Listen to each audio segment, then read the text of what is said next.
अब इसके बाद फिर आ जाओ थर्ड पॉइंट में आ जाओ। थर्ड पॉइंट में क्या बोल रहा है कि if A square is equal to I n, ये तो डेफिनेशन हो गया। अब हमने क्या किया कि प्री मल्टीप्लाई ए से कर दिया, तो ये क्या हो गया, A into A square is equal to A into I n. तो फिर ए इंटू ए स्क्वायर को क्या लिखेंगे, A cube, A into I n क्या हो जाएगा, ए।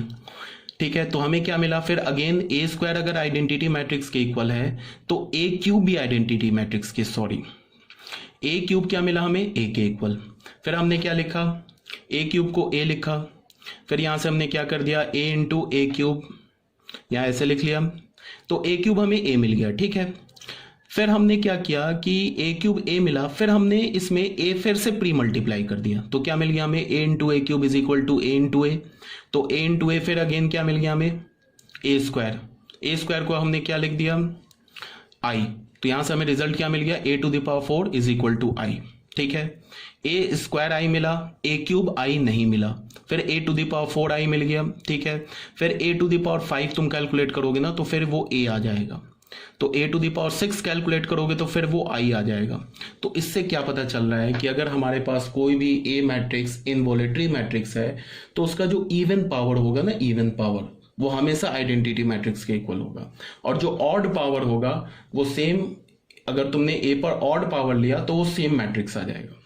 ठीक है, इसी बात को यहां लिखा गया है, A to the power 2m, 2m कैसा नंबर होगा, इवन नेचुरल नंबर, तो a to the power 2m is always an identity matrix, and a to the power 2m plus 1 ये कैसा नंबर होगा, odd number, is always an same matrix, A matrix, यही बोला जा रहा है इस प्रॉपर्टी में। ठीक है, तो तीन प्रॉपर्टी हमने देख लिया। फर्स्ट प्रॉपर्टी क्या देखा, इनवॉलेटरी मैट्रिक्स को हमने सबसे पहले क्या बोला कि if A is an involutory matrix then A square is equal to identity matrix. ठीक है, ये तो डेफिनेशन हो गया।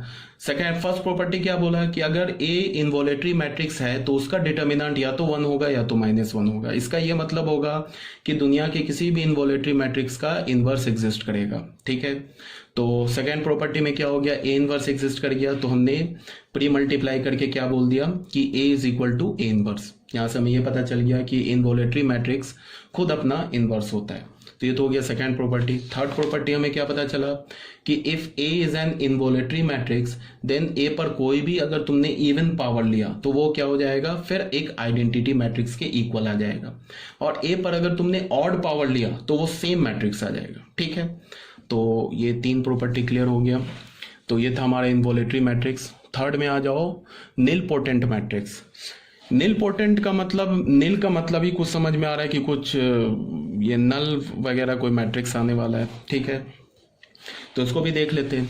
ए square matrix of order n is said to be a nilpotent matrix. एक स्क्वायर मैट्रिक्स है n ऑर्डर का, उसे हम निल पोटेंट कब बोलेंगे, जब a to the power m null होना चाहिए and a to the power a to the power m minus 1 null नहीं होना चाहिए। ठीक है, where m belongs to natural number and m is called the order और index of the nil potency. इसका मतलब क्या है, देखो अगर मैंने तुम्हें बोला ना कि कोई एक मैट्रिक्स A है वो एक निल पोटेंट मैट्रिक्स है। ठीक है, तो अगर मैंने तुम्हें उस मैट्रिक्स के बारे में इंफॉर्मेशन दे दिया कि A is a nilpotent matrix, तो हमें क्या कंक्लूजन निकाल सकते हैं, हम ये कंक्लूजन निकाल सकते हैं कि जब हम A का पे पावर इंक्रीज करेंगे ना, पहले पे पावर 2 लेंगे, फिर 3 लेंगे, 4 लेंगे, तो कहीं ना कहीं एक सर्टन पावर पे वो मैट्रिक्स नल मैट्रिक्स बन जाएगा। अब कौन से पावर पे बनेगा ये नहीं पता है, हो सके कि a टू द पावर 2 ये नल मैट्रिक्स बन जाए, हो सके a to the power 19 null matrix बन जाए, हो सके a to the power 4 null matrix बन जाए, बट ये गारंटी है कि तुम a पर पावर बढ़ाते जाओगे तो वो नल मैट्रिक्स आ जाएगा।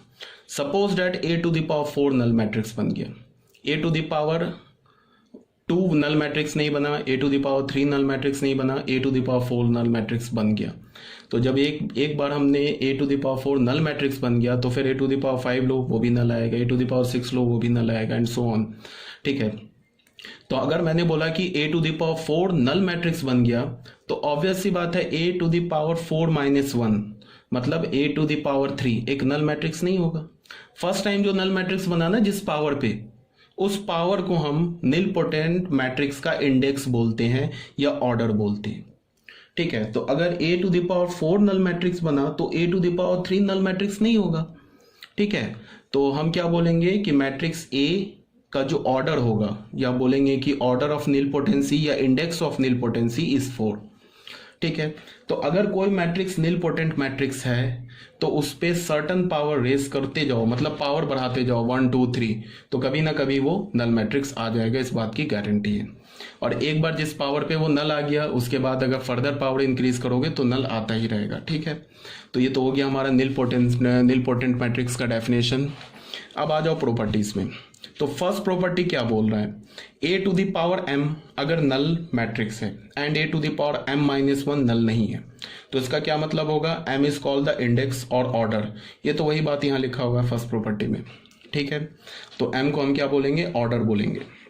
हाँ, अगर A to the power m null matrix आ गया तो ए टू द पावर m+1 भी नल होगा, ए to the power m+2 m+3 m+4 ये सारे नल मैट्रिक्स होंगे। बट हम इंडेक्स किसे बोलेंगे, जिस फर्स्ट पावर पे हमारा ए मैट्रिक्स नल मैट्रिक्स आ रहा है उसी फर्स्ट पावर को हम क्या बोलेंगे, इंडेक्स बोलेंगे। ठीक है ना, तो ये फर्स्ट प्रॉपर्टी हो गई। उसके बाद